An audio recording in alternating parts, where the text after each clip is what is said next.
Baby birds, baby birds, baby birds. Welcome back to the nest for another edition of Words of Wisdom featuring Brian the Red King. As always, with your friend, Wisdom W. Wisdom. Reach out to Words of Wisdom through the Twitterverse at Words from Wisdom. That's at Words from Wisdom. And now, everyone's favorite host, Baby Birds, welcome Wisdom W. Wisdom. Baby birds, baby birds, baby birds. Welcome back to the nest here on Words of Wisdom with your man Wisdom W. Wisdom, featuring Braun the Raid King, who is standing by, or will be standing by shortly. We're having a little trouble connecting here on the TBA phone line, so it'll just be a quick minute and we'll have him. We have a lot of action to go through, so I got to keep this quick. We can't have a long introduction happening because the show's going to run long. We don't want to get cut off by the FCC regulations, the producers. We don't want none of that, so we got to keep it legit, rolling, smooth going through. But do not forget, subscribe and like on YouTube. Search Team CND. Like I said, baby birds, this is our lifeblood. This is what sustains us. This is the food in our bellies. We don't starve. Don't starve us, baby. Don't starve us. At Words from Wisdom, the Twitterverse. Stay in our DMs, stay in our mentions. And Words of Wisdom at TeamCND.com. Words of Wisdom at TeamCND.com. Hit that up. Hit it up. Keep in the phone. Keep in the book. Keep in the emails. Keep giving us your ideas. Your ideas might be on the show. Oh my, oh my. What a day. What a ride. Oh, and we got him connected, so that's fantastic. So we're going to split. We're going to break right for this commercial exit. And when we come back, we'll be joined with the man, the myth, the legend, Braun the Raid King on Words of Wisdom. Baby birds, baby birds, baby birds. Welcome back to the show here on Words of Wisdom, featuring the man, the myth, the legend, Braun the Raid King, who is standing by on the TBA phone lines as we speak, ready to come in and sling his opinions around left and right, higgly-piggly, throwing them off the wall. It's going to get wild up in here today. I can feel it. I just feel in that pre-show meeting, I felt that he had some things that he just needed to say, and I guess we're going to hit that up in just a quick second. But first, don't forget to subscribe and like on YouTube. Search Team CND. Just hit that, like us, love us, be with us. Oh, yeah. At Words from Wisdom in the Twitterverse. That's at Words from Wisdom in the Twitterverse. And please stay in our emails. Words of Wisdom at TeamCND.com. Words of Wisdom at TeamCND.com. And now we will bring in my man, my main man, Braun the Raid King. Braun, brother, what is going on? Just trying not to freeze to death up here in the Washington blizzard. Yeah, tell me about that, because you guys are getting some crazy stuff up there in Northern California and Washington, right? We've had about 5 to 6 inches of snow probably over 3 or 4 days. The schools have been shut down the last 2 days, and it really takes a lot to shut the schools down up here because we get the bad weather is nothing unique up here. So when it gets really bad, it's usually the ice. The ice is what keeps the schools from running. So yeah, just trying to keep up here. We gotta rely on propane heating sometimes, and just envision what happens if the power goes out. Gotta get the generator ready. So trying not to freeze. I'm gonna jump in. I don't mean to stomp on your little snowstorms you got going on. Wait, so you had 5 to 6 inches with a little bit of ice, and you closed the schools? Yeah, what happened was it was over just one night, and the snow got compacted down, and then it snowed again another inch and a half the next day. So the roads just had that ice layer with the snow on top, so you couldn't get them, and they just didn't have the trucks ready to plow out. So yesterday, about midday yesterday, the plow trucks were hitting all the roads, so it got cleaned up pretty well. But then it snowed again last night. That was gonna be my next thing. Y'all must not be prepared for winter in that part of the country, because we up here in the Midwest, as some of our listeners know, I reside near the Minneapolis-St. Paul Twin Cities area in the Minnesotas. So in the Midwest, Wisconsin, Minnesota, Michigan, Illinois, you get the Dakotas, that's some real snow. There ain't no way they're closing school because you got 6 inches of snow the day before and some ice. That's not happening. No way. Oh, no one's closing school there because everybody's got snowmobiles to ride to school. Like when you live in that climate, you're talking about the extremes, though. Come on now. Look at what was it? Somewhere in the mid east somewhere like South Carolina or whatever. Wasn't they had like 2 or 3 inches of snow and everything went to a stop? Because that's really rare, right? They don't have the resources or the public work systems that's supposed to be prepared to handle that kind of thing. So, every once in a while they just get hit with a curveball and they just shut stuff down for a little bit. Yeah, y'all in Cali, y'all weak. Y'all are so weak out in Cali and Washington. My family's from out there. They're from CPT, and they would come and visit occasionally up there in the Midwest area. I think the last time they came was about 12 years ago or so. And they came up and it was the fall time. And in fall, it gets a little cool. It's not cool at all. You wear, a sweater vest. I didn't say sweater vest. It's not what I meant to say, fleece. You wear a fleece. You wear a long sleeve shirt. You wear maybe a sweater or something because it's 60, 70, 55 degrees out there. And it was so cold for y'all. You could not handle it. My family was shivering. They were crying and whining all week long. They vowed they were never going to come back during the fall. They would only come back during the summertime because it was just too cold for them. They couldn't handle 55 degrees. Couldn't do it. I don't know. I think you just explained that your family's weak, maybe not the whole state of Washington. Nah, I'm pretty sure the whole state of Washington is weak. you can't say the whole state of Washington's weak and then explain how somebody in your family came over there and complained. Didn't we talk before about how the state of Washington does not do homework anymore because it's too difficult for the kids and the teachers to get that all done, and y'all don't even have No, it's not that it's too difficult. It's that there's too much responsibility, and the parents are so standoffish now that they're not going to hold their kids accountable anymore. So the schools end up holding to be the disciplinarian. And then why should the school be the disciplinarian all the time and raise your kids for you? Get on the ball, parents. Yeah, weak. The people in Washington and California, weak, baby, weak.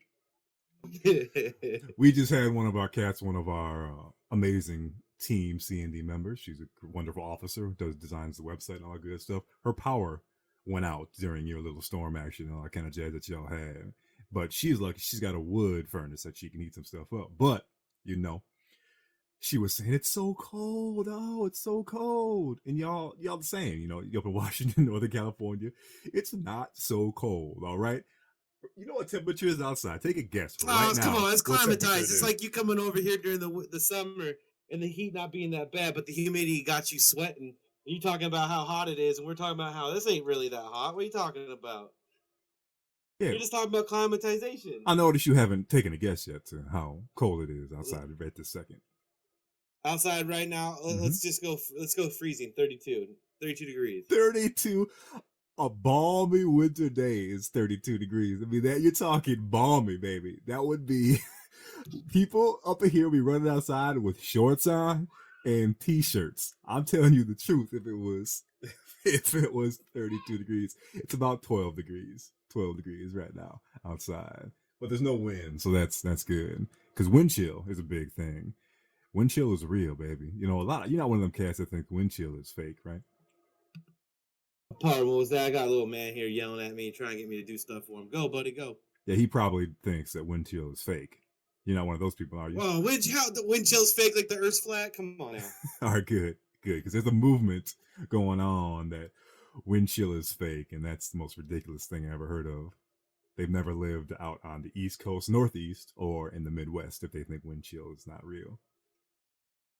I think it's just everybody wants to think everything's fake. See, I think what happens is you get people going like, wouldn't it be funny if this thing was fake? And then they talk to the wrong dummy, and that dummy goes, it's fake, and he tells his friend, and he's so persuasive, and then you get this movement where things that are just been not known and have been proven to be true are now fake. Nothing's off the books now. I mean, I guess the shuttle landing on the moon landing started the whole thing in the JFK assassination. We're like a conspiracy culture. We're just so excited. I think everything's fake now. Everybody has a reason for everything. Yeah, and speaking of the West Coast, people being weak, and the moon landing rocket ships. There's a new rocket ship up in your neck of the woods over there in Cali. The Apple's headquarters. Have you heard about this? Apple's new headquarters? Yeah, I see it. It's a giant building. Looks like a UFO from above. Right, and it is made out of, do you know what it's made out of? No, probably vibranium or unobtainium. It is made out of glass. So the outside is glass, the inside is glass, the walls are glass. And speaking of weak, Do you know what the most complaints are from the employees inside of this new glass rocket ship that Apple has? Yeah, it's got to be killing birds. Well, one thing, yeah, birds are crashing into the side of it, but the biggest complaint that they have is the amount of on the job injuries over an Apple. And you got to think, too, like these Apple cats are supposed to be extremely intelligent, pushing the envelope, pushing the word. This is their headquarters, right? So they're getting the cats out of, the Ivy League schools, all this kind of jazz, right? But apparently these people cannot carry their clipboards and their tablets without walking into a wall or a door that is see through. So the doors are they walking into the walls or are they walking into the doors? Both. So they're the human birds. They are the human basically birds. They're like birds now. Yeah, they are literally slamming into the doors, and they've had a few reported instances from HR of severe cuts, severe. So one dude had head trauma or something like that happen to him. Like you can't say mild concussions anymore because once you're in the protocol, it's a concussion. None of them are mild. I think someone had a concussion, and just think of all the unreported incidents there must be. Because what kind of dude or lady bird or male bird, is going to want to walk into a wall and be like, hey, I walked into this wall, hurt myself. No. If I walked into a wall and hurt myself, I'm not telling a damn person that I walked into that wall and hurt myself.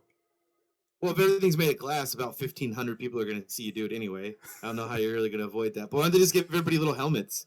It's really like a work, construction sites have the yellow helmets, right? Let's just give these guys working inside Apple their own little helmets. Yeah, they could have a little Apple hat. They could have a little, white MacBook hat or something like that. Or even they could wear Apple. Literally a hat made of apples. Yeah, kind of like the cheesehead in Wisconsin. Yeah, exactly. Packer fans and the cheeseheads, apples with the apples. Yeah. I got you. But No. if this is happening, it's just a matter of time until somebody tries to sue them over it, right? I mean, that's just the natural progression of things. Now it's like, look, we've had 3 years of people complain about this. You've never fixed it. Now my client ran into the window like a retard, and now he's gonna sue. I mean, come on. Sorry. I don't even know what kind of word to use anymore. He ran into the window like a guy who didn't know there was a window there. I guess that's better. Yes. Don't worry. I'm sure that got dumped by the producing crew, so don't worry about it. I'm sure that is getting dumped. No problem. But I just want to know, how much would something like this cost? I couldn't even imagine the construction. Your walls and your support beams are glass? I mean, what do we got? Stadiums are costing billions of dollars now, so I imagine Apple's got more money than a lot of NFL or sports teams. So I'm pretty sure it's gonna. What is it? It's somewhere in the 5 billion, maybe 5.4 billion. I can't remember. Maybe less than that. The headquarters cost? Yeah, I thought it's in the billions. I thought it's a complex. Oh wow, I've never even seen it. I probably should look at a picture one of these days. But yeah, I mean, it's pretty cool. It's really cool. If I was an evil mastermind, that's what my base would look like. Oh, that's crazy. Well, speaking of new technology and new things that are going on, my man, have you heard about this Scarlet girl? Have you heard about her, the e-gamer? Scarlet Girl, no. All right. So she has done some crazy, wild things of recent in February during the Olympics times. She is the first female e-gamer to win a premier Korean tournament. So the big dog, the big show up there in Korea. Just amazing. And this was during the Olympics. The IOC actually were helping put on this premiere, and they were actually at the championships and watched her win. So you're looking at e-gaming. We've talked in the past. E-gaming is going to be moving to a larger scale. You got the IOC putting money into things. It's getting pretty wild. You could see some big things happen soon. That bubble's going to be bursting. Did she win like one single game title, or did she win was it like a decathlon type event where you had to place in multiple different games? She had the highest combined score. She won the whole thing, my man. She won the $50,000 prize. She is the first female and the first female foreigner to win a Korean Premier Tournament. No, I know Premier Tournament, but what is it? Is it a single game, or is it like a bunch of games, and based on how you place, you get points, and then whoever has the most points wins? Like, what tournament is it? And yes, brother, to answer your actual question, it was a StarCraft game. So it's not a group thing where she's playing Street Fighter or these other games like that. It's just StarCraft. So she was the best of the best in Korea for the first time. She is the second foreigner to win a Korean Premier Tournament. I believe the first one was last year, 2 years ago by someone. But she's a Canadian Canada always brings home all the gold medals anyway, so I guess that was the first one, was this particular one. But that's pretty cool stuff. So basically, she's the best StarCraft player in Korea, South Korea. But I mean, that's pretty amazing because I think isn't StarCraft really the game that took off the most in Korea and started making them make all those PC bangs, and they had all like PC bang is basically a LAN center. But it made them. It really, I think it really made e-gaming or internet gaming really take off with StarCraft, the game inside Korea, wasn't it? Yo, absolutely. You're talking Korea is basically the birthplace of e-gaming, right? I mean, that's where it started. That's where they have the coliseums, they have the arenas. And we talked before about filling the arenas here. Everyone go see basketball or football or that type of thing. Over there, they go watch e-gaming. And that's where it's going to be here eventually, too. It's going to be just sick. And she's got an incredible story. This girl is amazing. I'm going to tell you this. Check this out. So, she had very progressive parents when she was growing up. They were taking her around the world, different places. She's a very intelligent person, and her parents are also very intelligent people. Good old Canada. Oh, yeah. And they took her to, let me try to remember the story off the top of my head. I can't remember where I heard it. I read it or heard it somewhere a while back. But they took her to China, and they were at a Chinese restaurant. And she is very into cerebral games, right? She loves playing. I think she started playing Magic the Gathering at a very, very young age. I'm talking like 8 years old, that type of thing. And she started playing chess. I believe first she started playing chess that we have here, and then she started playing Chinese chess. And she's 10 or 11 years old on this China trip. Well, she goes into the restaurant with her parents. They're ordering food. They're doing that. Well, there's chessboards set up. And she goes over and wants to play chess. So she's trying to find someone to play chess with in the restaurant. And she basically waves down this waiter and says, "Hey, would you like to play chess with me?" The waiter's like, yeah, sure. Just a little kid, whatever. I'll play chess with a little kid. Well, she goes on to completely annihilate and wax this 25, 27-year-old cat that's played chess, knows how to play Chinese chess. And she annihilated him. And the story, whether this is just that keeps growing in myth and legend, is that the table got surrounded by the rest of the patrons of the restaurant, right? And everyone's coming in there and taking a peek. And she's playing multiple people now. And they actually had, because no one could beat her. So they had to bring in the local chess master or one of the chess people that you see here that go play in the park and they hit the little timers and all that kind of jazz, right? You see that? They had to go get someone like that to come in and beat her. Yeah, they had to go get their pool hustler to try to come in here. Yeah, the club pro. Take the little girl's money. Yeah. No, but I told you, man. This is esports is the great equalizer to the sexes. If people want to talk about men and women being able to compete equally on a field of competition, you basically are removing the physical aspects of biological differences, and you're basing it purely on the mind. And I mean, there's some instances where some studies where they say that a woman's cognitive function in certain type of problem solving is going to be higher than a man's just because we're more direct with our approach biologically. But I think this is the great equalizer. I don't see. I mean, it's odd. I think that you've seen, like you said, there's two women or two foreign borners. But I mean, once there's more girls playing the games, you're just going to have more girls in the final competitions. I think what happens is you start out with a male-dominated hobby, and then girls, through their parents, usually watching dad or mom play games, will then pick it up, or the internet making it more available, where Netflix and stuff is now on par with Twitch.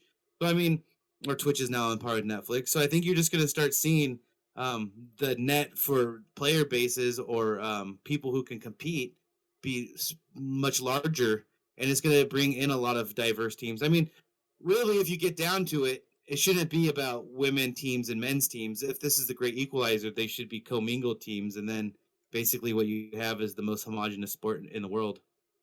Yeah, absolutely. So let me tell you, and all of our baby birds out there, a little bit about the tournament, because a lot of people here in the States aren't real familiar with these things. Some people are because they're really plugged into the e-gaming community, but a lot of cats, they just aren't, let's be honest. So the big thing about this is where she had the added honor of representing Canada in a tournament that was fully sponsored by the IOC. Well, that is the International Olympic Committee. That's the same committee that puts on the Olympic Games. They pick the city, they pick a lot of stuff. Now, a lot of cats say they're extremely corrupt, which they probably are, and they definitely are. Look at Rio. But this is very cool. It's a major step for e-gaming that the IOC fully supported this, right? Less than a week before the 2018 Winter Olympics in the same city. This is in the same city. This is in Ping. Well, I'm going to pronounce this totally wrong. Pyongyang. Thank you. Pyongyang. Yes. You got it. Yeah, in South Korea. Absolutely. It's a pretty big deal. And she became the first championship of the esports tournament with an Olympic support, and the first female player to win a premier tournament, and the first Canadian to win a premier tournament since Huck's victory at DreamHack summer of 2011, which, let's be honest, 6-7 years ago, that's a lot less quality opponents. There's so many more people out there doing this stuff. So it's a pretty big deal that she's the first Canadian.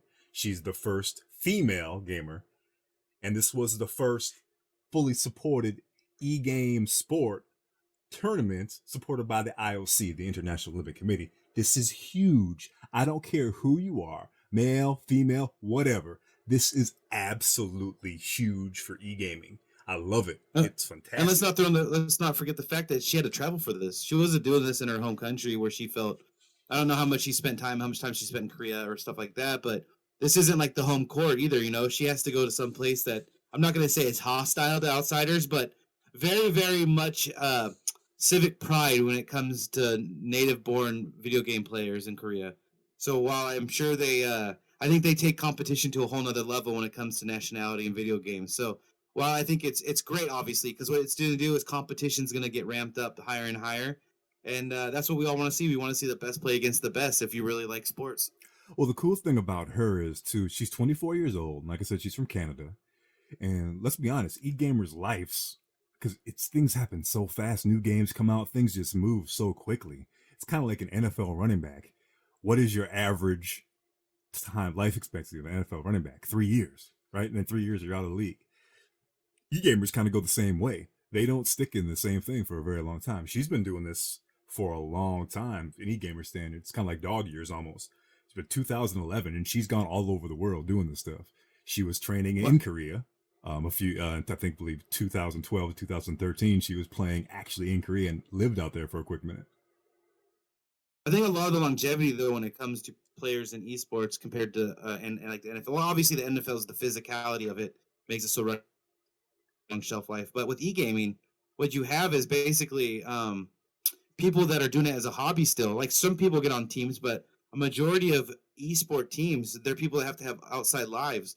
Unless you're a full-time streamer or you're on a contract to make money via your team, it's a hobby. So a lot of people, you know, if you're not somehow getting sponsored or being somewhere in 3 to 4 years, it's you got to get a job to survive at some point. You know, you can only maintain that level of ability to spend time playing without the actual other parts of life coming through. So, I mean, I think what we'll see is as the money starts to flow, I think we'll actually see esports, the names stay in the sport longer and in the spotlight, just because it will be a full-time job for a lot of these people where they're actually getting a pay.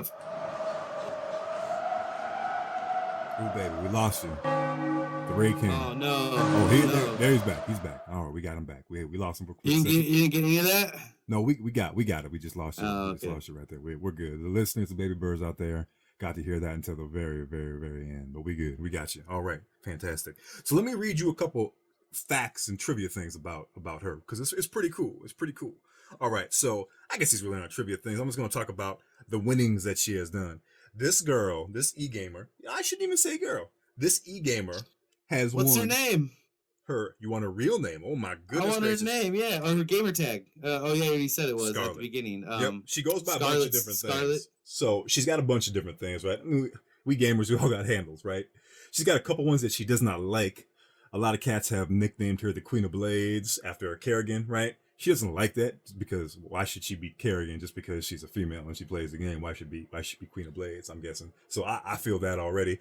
But her real name is Sasha Hostin, Hostyn. Born on December 14th, 1993. She is 24 years old, from Canada.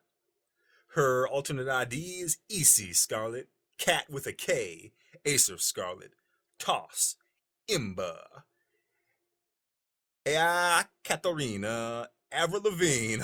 Right, that's so she's Canadian. Right. And She was Shura. Jewel. She was Jewel at one point. Yeah, I'm sure she was. Alanis Morissette. But check this out. So her last, let me give you a couple of the tournaments that she's won. So she's got a bunch of stuff that she's taken, like first, second, third. She has a lot of fourth places, a lot of third, a lot of seconds, all over the place. And they're all different sizes and shapes. But she's won 7,000, 6,000, 5,000, 2,500, 3,500, 4 grand, 2,500. Lots of stuff in between the $1,000 and $500 range. Countless pages of that.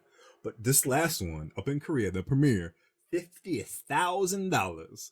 So just think when this bubble bursts, how much a tournament like this is going to be worth. It'll be worth a lot, but if what I just heard you say is that the only probably the top 5 players in StarCraft are actually making a living doing it. If she's winning 50,000, that's the big prize. Only one person can win that, right? So I mean, I don't know. I don't know if the ability for her to support herself is in StarCraft. Obviously, she's making money at it, but that's the goal. Hopefully, some of these people that are putting the time in now to help build the sport will be able to see that payday one day, because that's really what it's all about. The corporations are eventually going to have the teams and they're going to have the money and the control, but it's the people playing the game that are making the fans come view it that really need to get the money, and that's hopefully esports. If the players are right, they'll get a better deal than any type of pro player currently does now. Well, let me put this in perspective too. She's 24 years old. Her total earnings at the age of 24 is $251,354.10. So it is a heck of a lot of cash. Debating that she's only 24, you think of most people are done with college at 22 or 23, and you start learning. You start earning your money after that. You hope to get a $50,000 a year job. America's average is about a $36,000 a year job. But with a college education, it's somewhere around $40,000 to $50,000 a job starting out, right? She already 2 years, let's say 2 years out of college, she's already got $250,000 in the bank. That is a phenomenal amount. Now, with her background, I'm thinking, because this is my background. I mean, I started college course when I was 16, and I sincerely doubt I'm anywhere near as intelligent as she is. The way her past and background has been, beating cats in Chinese chess when she's 11 years old. So she probably started college courses, I'm assuming, earlier than most, but still, that's a pretty good chunk of change for a 24-year-old to swing in. You got to remember, in Canada, school's paid for, and I believe they start a year maybe earlier than us. But I mean, what, 6 years? So did she even go to school? Let's say did she graduate from university or even go? Because if she didn't, really what you have is $250,000 over 6 years. That's what, $50,000 a year. So I mean, really, you're not supporting yourself long term off of that unless you can springboard that. But who's to say that at 24 you have many more good years ahead of you? So like what we have right now is this dangerous spot for e-gamers where if you focus so much on e-gaming, you make a little bit of money, you might get persuaded to think that you can make a career out of it. And then once it crashes, you don't really have anything to fall back on. But then again, they can just do like every other sport and just say, hey, I'm going into broadcasting, I'm going to go into coaching. So, I mean, I guess there's a lot of avenues. It's just, I don't think the money's there for a lot of these people outside of a team to really make the money. Like this individual tournament stuff, she'd have to win a lot of them and do it for 10 years to make enough money to where you'd feel comfortable enough to say that maybe you could. But even then, you're going to have to try to find another source of income eventually. So I just hope a lot of these people that are focused on esports realize that they still need to have a fallback, because much like any other sport, you're not really an injury away, but you're just being replacement away from not having the ability to have that income anymore. I don't know. I'm on my soapbox a little bit. I hope it all works out. I just worry that people at this stage are going to be much like the original baseball players. They're just going to get taken advantage of by the big man. Yeah, and it's actually interesting you use the word springboard, because that is exactly what she said herself out of her mouth during her first interview afterwards. She said she's planning on using this particular event. This isn't, oh yeah, I won. Yeah, I'm awesome. Yeah. She's like, yeah, it's awesome that I won, but I'm using this event as a springboard, as a catalyst to bigger and better things, which I'm assuming as an athlete would. You're talking, especially an intelligent one, you're talking about sponsorships, you're talking about endorsements, you're talking about those things so you can get more green, more cash from those. And then you're talking about a higher cachet and publicity rolling into the next premier tournament event, and she's looking towards more of expanding herself out there, which is fantastic. And it's great that she has the vision to do that, where some people are just happy that they won. I mean, just the fact that she's had that much forethought into it to think about what she could do with it afterwards just shows how much intelligence she has. A lot of people get too much caught up in the now and here, and she's already knowing that her longevity for that position or sport might be short enough, too short for her liking, so that maybe she can make a career off of the back end, which is really what you should be doing. If you're doing it right, you should be focused on what you're doing currently and hopefully springboard that into a back end side when it comes to these esports. Absolutely. And playing all those games and being up there, just because it's not basketball or football doesn't mean that these cats, they don't get thirsty and don't get hungry. And one thing to quench that thirst is have yourself a little Pure Aqua Springs. Don't grab a soda. Don't grab a juice. Grab a natural, purified, delicious, refreshing, relaxing Pure Aqua Springs. There really is only one choice. Grab a bottle of Pure Aqua Springs at your local mart today. And with that, we're going to hit break. And when we come back, we will talk about, you know what? I'm just going to let it slide. I'm not going to say what we're doing. You got to stick around through the commercials and come on back on the side, baby birds, to see what Brawn and Wisdom got for you on the other side. It's time for your information update. Sigurd the Mighty, a 9th century Norse Earl of Orkney, was killed by an enemy he had beheaded several hours earlier. He'd tied the man's head to his horse's saddle, but while dragging and riding home, one of its protruding teeth grazed his leg. He later died from an infection. Yeah, he probably died from some type of sepsis or something. I'm pretty sure hygiene was not the utmost importance back then.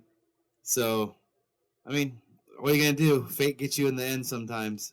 Gets you when you're not expecting it, but just shows you that dirty teeth can kill. Just get some clean teeth, you're good. Yeah, what a way to go, man. What a way to go. That's just What do you mean, way to somebody? Yeah, I think he was kind of due. Right? Like, what a way to go was the guy who was beheaded. What a way to go. Now your head's being dangled around like an ornament off this horse's ass, and the least you could do is bite this guy's leg. Let me ask you this, Braun. If you were had 2 ways to die, and this kind of reminds me of the show 1,000 Ways to Die, being read and narrated by my boy Ron Perlman. Great stuff. If you had to choose between 2 ways to die, a beheading with a large, sharp object, which is pretty clean, pretty cut. I'm sure it hurts, and maybe you stay alive, your brain stays active for about 15 seconds. Or would you like to die of an infection, a slow death of infection in the 9th century? Yeah, I'm dying from the infection mainly because I can still fulfill cardinal pleasures while I'm still alive. All right. Right? You lose your head, that's pretty much Enzo game for that part. Right? Like, come on, like when you're dead, it's endgame. What if obviously he didn't die from infection the next day. It probably took like a couple days before it kicked in. Then he got the sweats, the days before he gets some of the other stuff. So he had a good week of just being himself for a while still. He has one more week of life. I'm taking the bite to the leg. All right, bite to the leg. So I don't have a good transition out of that, so we're just going to go ahead and go to the grab bag. We have asked our baby birds out there to send us information. Just hit us up with whatever on their mind. And a while back, we had asked about movies, movie trailers, movie names. Well, we didn't quite get exactly what we're looking for, but that's okay. We got something a little different. We had a bunch of cats send in to our teamcnd.com email. That's words of wisdom at teamcnd.com email, at words from wisdom in the Twitterverse. And of course, like and subscribe on YouTube. Search Team CND on there to hit that. Like and subscribe. We got favorite movies from our listeners. So we're going to go ahead. I'm going to read off some people's favorite movies, and we're going to talk about the movie for a quick minute and see if we've seen it, see if we like it. Braun has no idea about these movies. He hasn't seen them. I haven't seen them either. The list, at least. I'm going to be getting it shortly, one at a time. So we are going to kick it off right now with our listeners, all baby birds out there, their favorite movies. This is in no order, this is all random. Wild to Wild says their favorite movie is Unforgiven. Unforgiven. Now, is this? I had to play ignorance on this. It's not. I know I've heard it, but I'm not ringing a bell on what exactly movie. It sounds like a western. Is this a western? It is one of the greatest movies ever made, Ron. I want to reach this phone line and slap you upside the head right now. Yeah. I don't think we're breaking up here on this phone line. It's probably on my end, so I apologize. But yeah, I've never seen Unforgiven. I'll have to check it out. No, I believe that was just my heavy breathing in spite is what that was for you. Oh no. Yes, Unforgiven. If I say these actors, you have to remember it. Otherwise, we ain't friends no more. This is going to be Clint Eastwood, Morgan Freeman, Gene Hackman. I mean, just those three. Those three are pretty amazing. That still doesn't help you out. You still don't know what Unforgiven is. No, I don't know Unforgiven. I've seen it so many times. I can start at the beginning and just basically read you the screenplay word for word because I've memorized the damn movie. It's when, a spoiler alert, Unforgiven's been out for about 25 years, so yeah, let's just go kick that. Clint Eastwood is basically an ex Billy the Kid. He's unbelievably good at killing people. He always knows the order on when to kill people in, just instinctively. He walks into a room and he feels the room. He knows who's the most dangerous, who's the quickest. He sees hesitation. You've seen the show Psych, right? On USA, you seen any of those shows? No. Okay. I'm not helping you out much. I should have went with the yes and but I can't improv that well. Yeah, but you're in the military, so you've seen people probably in military intelligence. Some people that have the ability to size up a room in a situation instantly. They walk into a diner or a restaurant and they see all possibilities. They notice everybody that's reading the paper, to reading Time magazine, to ordering waffles, to holding a menu upside down, to coloring on the third table over in the back, having the cat with the sideways hat that's sitting facing the door, and having the suspicious looking dude in the long coat in the very, very back.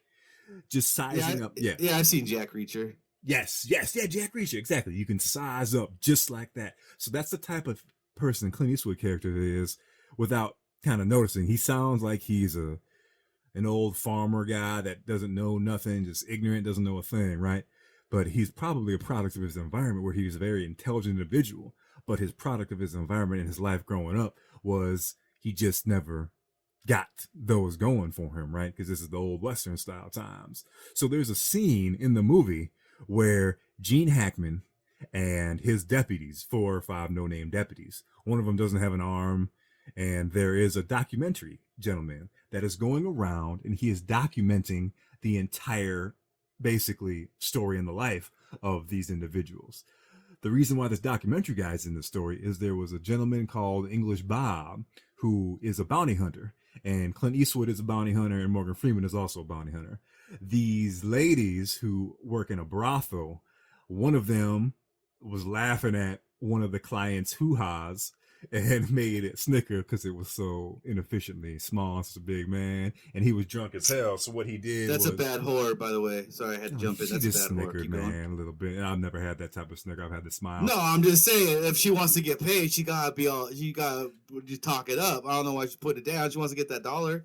So, anyways, yeah, go ahead. Absolutely. Bad hoe. Go ahead. Absolutely. So he flips out and starts cutting her. He cuts her one of her.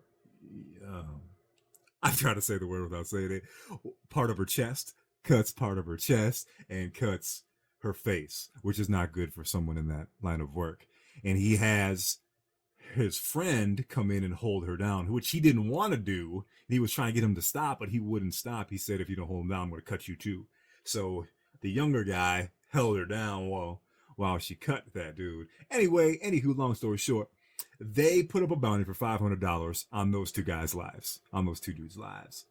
And Gene Hackman, the sheriff, put up a sign saying any bounty hunters that come into town looking for this are free game.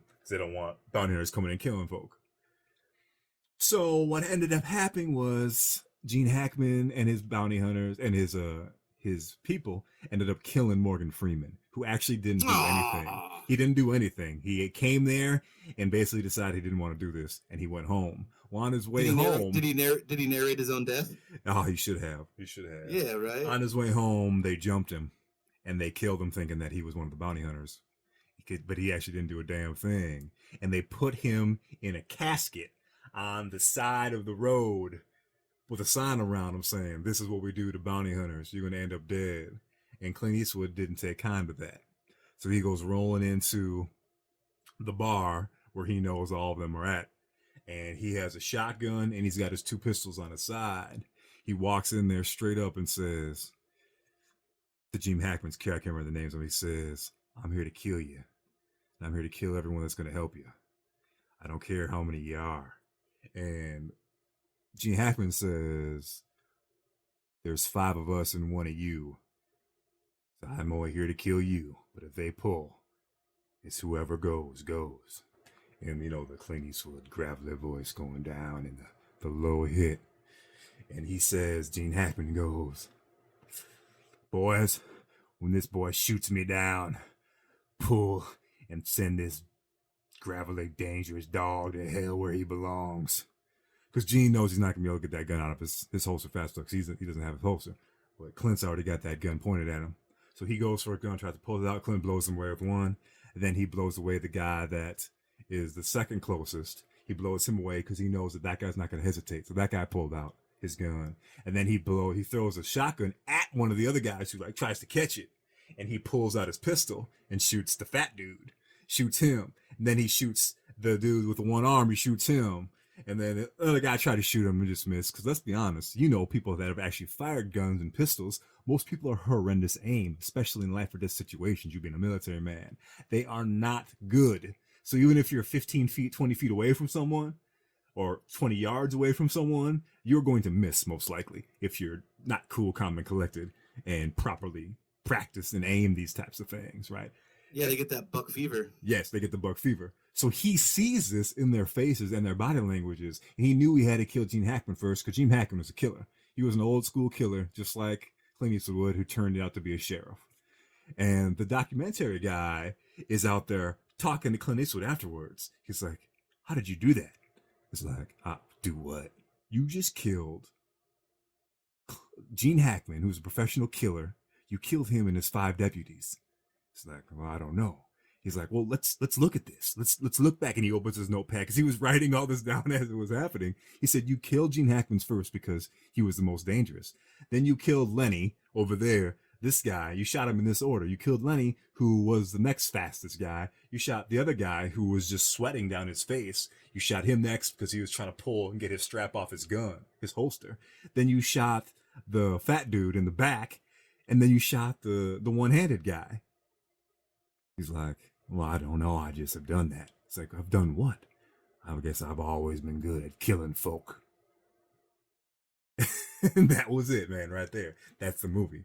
It was. So he's an anti-hero. He's an anti-hero in the movie. Yeah, absolutely. He's kind of a hero and kind of not at the same time. He's kind of every Clint Eastwood character. Yeah. Like when you first started to explain it to me, I was like, "This sounds like he's just playing the guy from El Torino." Yeah, He's to be playing honest, the guy it from is. El Torino in a western. Well, that was a long story time with wisdom. I guess I didn't expect to go that far into it, but since Braun is completely uneducated, No, I'm gonna check that movie out. I like a good western, and yeah, bounty hunters. That's always. I mean, if you don't have a bounty hunter in a western, you ain't really got a western anymore, anyway. yeah, that's in my top 10 favorite movies of all time. So yeah, you should check that out. All right, number 2. Yo, is this a real name? Give me the real name. This is not his handle. This is his handle. Or her handle. All right. Latex doesn't work. That's right. Latex doesn't work. And their favorite movie is American Pie. Okay, I'm not so surprised about their handle after their favorite movie. I mean, American Pie's all right. It's just another coming in of the age comedy. I think it just because it has it put MILF into the forefront. Really, like think about American Pie. What did it really add to the normal culture of America? It added the term MILF to everyday lexicon. So I guess that's maybe why American Pie is so great. It gave us Sean William Scott as Stifler. But I mean, really, it's not. I don't know if it's that great of a movie. I don't know. I think there's a lot better comedies. But I mean, I guess if you have like a thing where you just grew up watching that movie and that just hit your ballpark, I guess I could see how somebody might like that movie. Yeah, the one thing that I can say about that particular movie is it really did put that term on the map. That was when I was in junior high or high school or something. MILF. No one knew what that was, and all of a sudden, it was everywhere. Everybody and their cousins were saying that word. MILF this, MILF that. It was trendsetter, iconic word. So I guess you'll give them a trendsetter for that. Yeah, I mean, having intercourse with the pie was a lot. I mean, like, really did way less to be shocking than the term. Like, MILF is there. Like, you forget, like, if you had to pick two things from American Pie, you'd be like, what was the most impactful thing? The fact the guy was having sex with the pie, or the fact that the term MILF came from it? I think majority of people would take the term MILF. It's just, that's everyday lexicon now. That's just out there. All right. Going on to Morgan 387 from our gaming grab bag. Morgan 387 says, Swordfish is my favorite movie. Swordfish. Brian, you know Swordfish? Oh, man. So for a while, Swordfish probably was one of my favorite movies. Don Cheadle. Why am I going to say Hugh Jackman? Was it Hugh Jackman? Oh, yeah, Hugh Jackman. Oh, Halle Berry. Halle Berry. We all know that's the first time Halle Berry showed her true self. I have that movie. I own that movie. Yeah, Swordfish is great. I mean, that movie starts, it's like every great movie really starts out with like the scene where like it's just high octane, high energy right from the get-go, and then they do the flashback and build off of it. And that's what that movie did. That movie really was just from the very beginning, just an action movie with a lot of intrigue and stuff. So like I like Swordfish. I thought it was really, really, really well done. All right. Oh, and John Travolta was in that movie. John Travolta was in every movie for like 12 years. He was in every movie.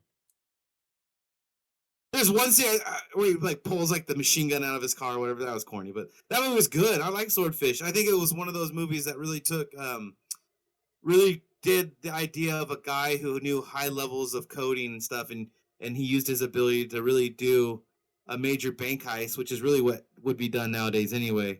And they tied it in where they actually had to be on location because banks are so secure now with that kind of stuff. So, yeah, I think they took a lot of real world situations and tied it in there. And just the fact that every story has to have a love story nowadays in it. And I like the twist in that too. Yeah, man, I don't have to watch it again because I don't even remember the twist. So don't give it away. I don't even remember the twist. I just remember that I believe that was one of Hugh Jackman's first movies, right? That's what kind of picked him up off the ground. Oh yeah, and for the most part, it's one of the first movies I can remember Don Cheadle in too. I don't even remember his character in there, Don Cheadle, but I'm gonna take your word for it. Yeah, he was the investigator. All right. We will go back into the grab bag, and we were going to talk with Money in the Bag. That's funny. Money in the Bag's favorite movie of all time is Seth MacFarlane's first movie, Ted. Ted's great. Ted 2 is great. MacFarlane, everything he touches is gold. I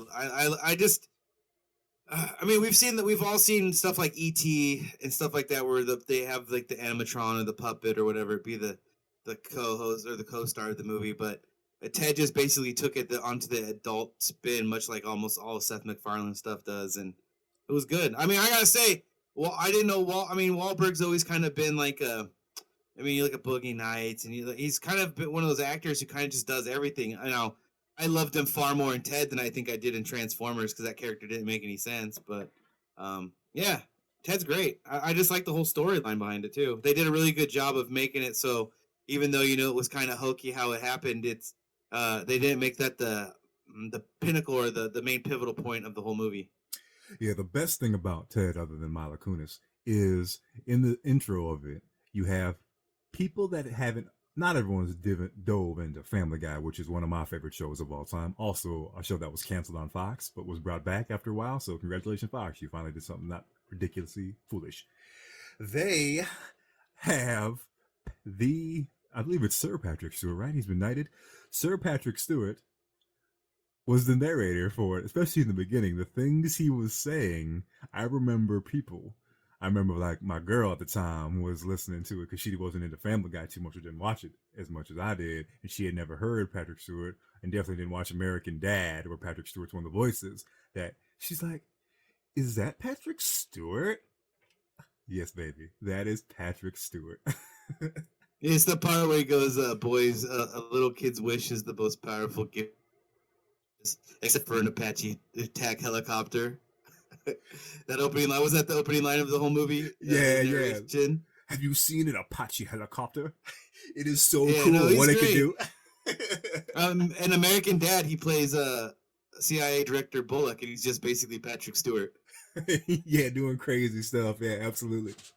Absolutely. All right.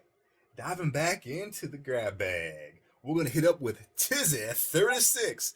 Tizzy36, what is your favorite movie? Shaun of the Dead.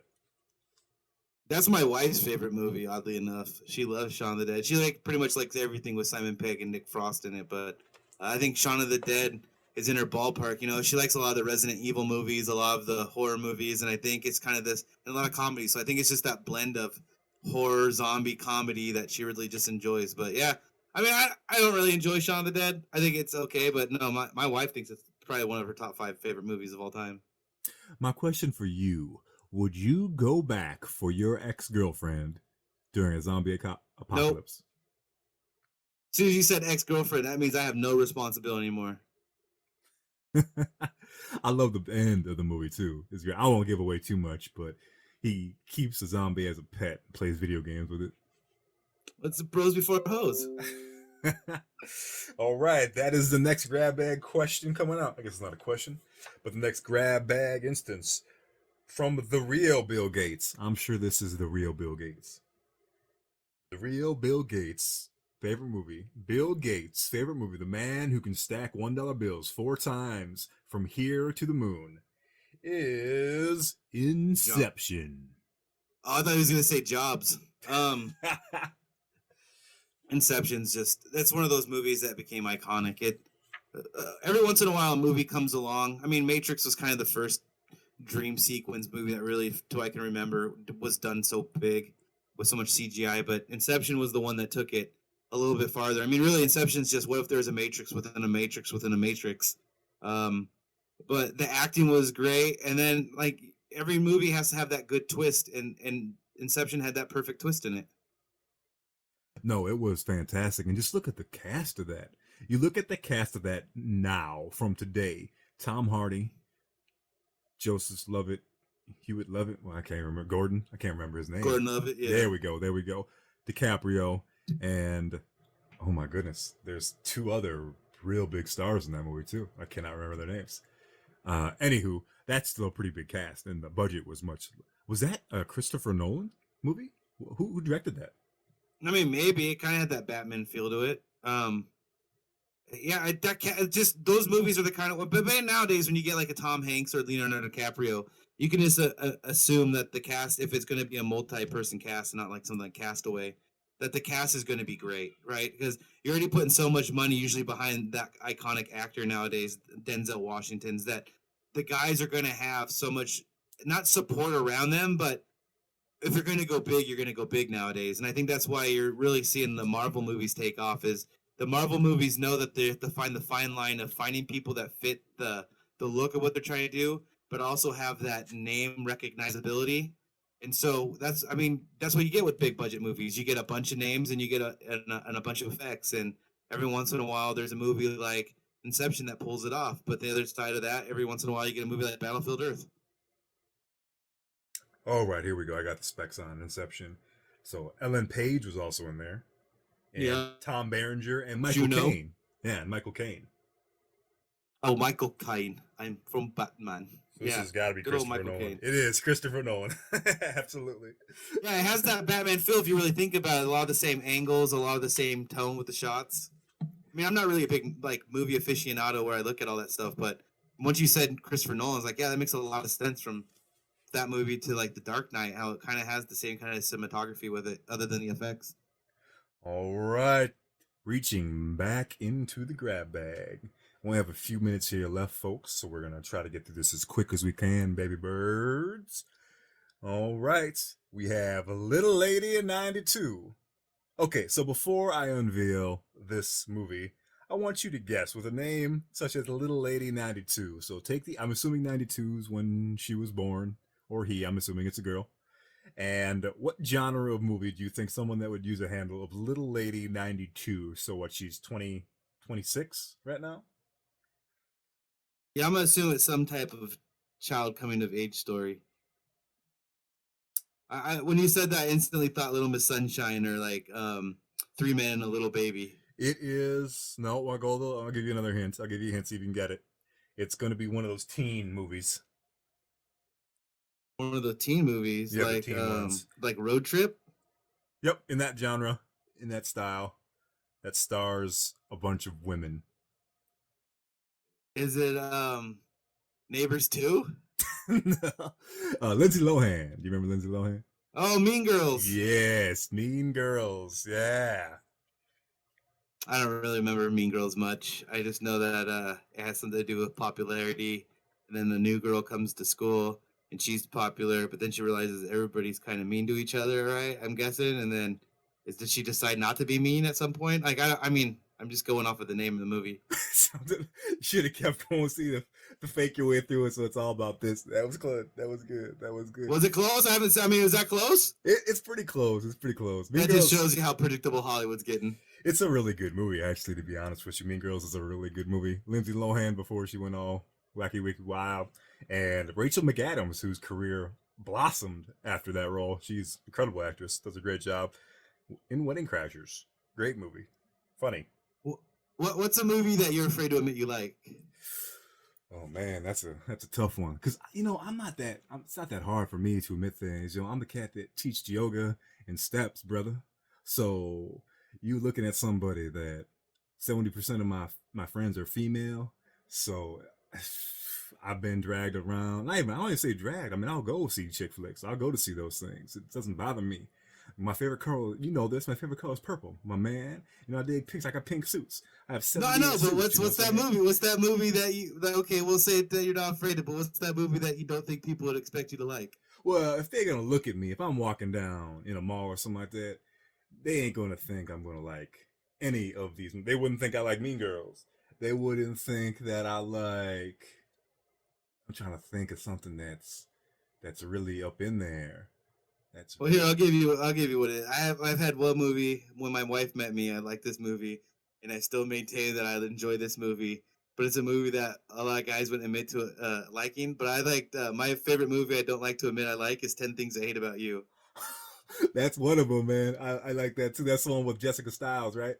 Yeah, there's something about that movie that I really enjoy, and I don't know what it is, but it's a movie that if I was sitting at home and I saw it on TV, I'd start watching it. But the second like my buddy came over, I'd change the channel.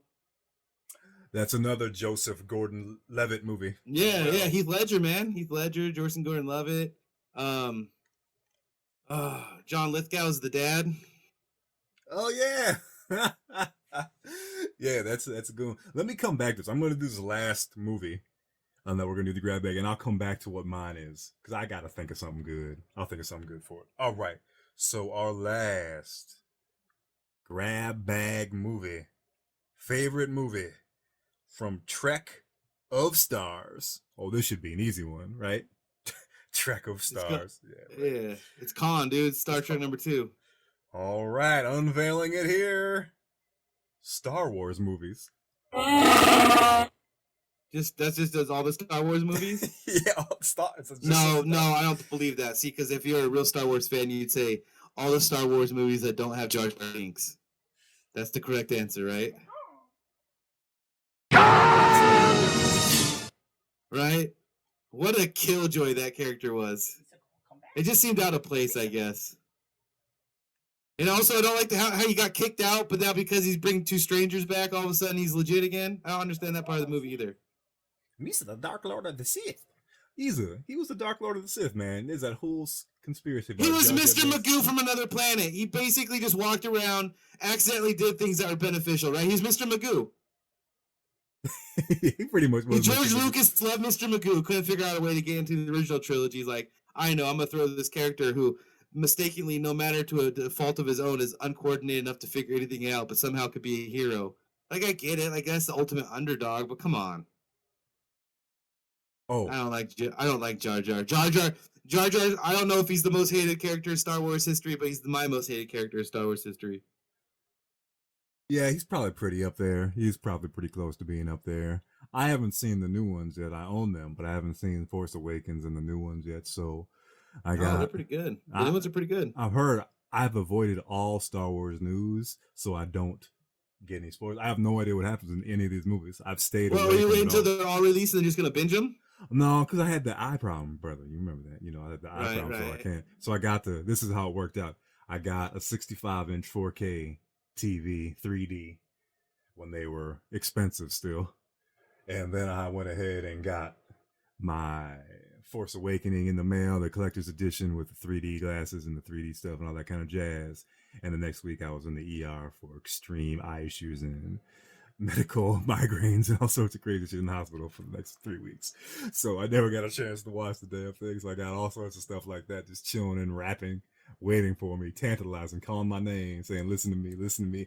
And speaking of listening to me, I remember, I'll give you these two movies. All right. So two of the movies, and these aren't the worst ones, but the only ones I can think of at the moment, is Miss Congeniality and Miss Congeniality 2. I love those movies. Those are two of my favorite movies, yo. Love them. Sandy Bullock, man. Yeah. She's one of my Wait, favorites. is that the Sandy Bullock or is that the Julia Roberts one? No, it's Those Sandra. Bullock, yeah, right? it's Sandra. Yeah. God, her legs in those movies. Yeah, she's a very impressive individual. She's a very impressive individual. Yeah, she's a very, very high level stock. That lady is. yes. Good genetics. She works out. She's extremely intelligent. She's a fantastic individual. Very, very good. All right. And with that, baby birds, we are out of time. But don't forget, you can find us on YouTube. Search Team C&D. Subscribe and like. At Words from Wisdom in the Twitterverse. Stay in our mentions. Stay in our DMs. Words of Wisdom at teamcnd.com. That's Words of Wisdom at teamcnd.com. You can stay in our emails. Get yourself in the grab bags. We do all sorts of stuff. And you don't even have to answer the things that we want you to. Just put whatever you want in there. And if it's an interesting subject, interesting story, if it's something cool that pops up, we'll bring it on air. We'll talk about it. We'll discuss. It'll be good times for all. And with that, baby birds, we'll be back in just a moment. Ooh, Braun, did you have anything to say to our baby birds real quick? Braun's ranked silver 1 in League of Legends now, season 8. Thank you, and help us help you. Send in your stuff and help us be a part of the community with you. We'll grow this thing together. And with that, we'll be back right after this. Baby birds, baby birds, baby birds, welcome back to the nest here on Words of Wisdom, featuring Braun the Raid King. Once again, as always, we're going to send you out with words from wisdom, of wisdom, here on Words of Wisdom. To be glad of life because it gives you the chance to love and to work and to play and to look up at the stars, to be satisfied with your possessions, but not content with yourself until you have made the best of them. To despise nothing in the world except falsehood and meanness, and to fear nothing except cowardness. To be governed by your admirations rather than your disgusts. To covet nothing that is your neighbor except his kindness of heart and gentleness of manners. To think seldom of your enemies, often your friends, and every day of pure wonder and joy, and to spend as much time as you can with the body and with the spirit of Mother Nature's great outdoors. This is how one finds peace. And with that, baby birds, we will send you out to ponder while you're flapping your little bird wings away from the nest.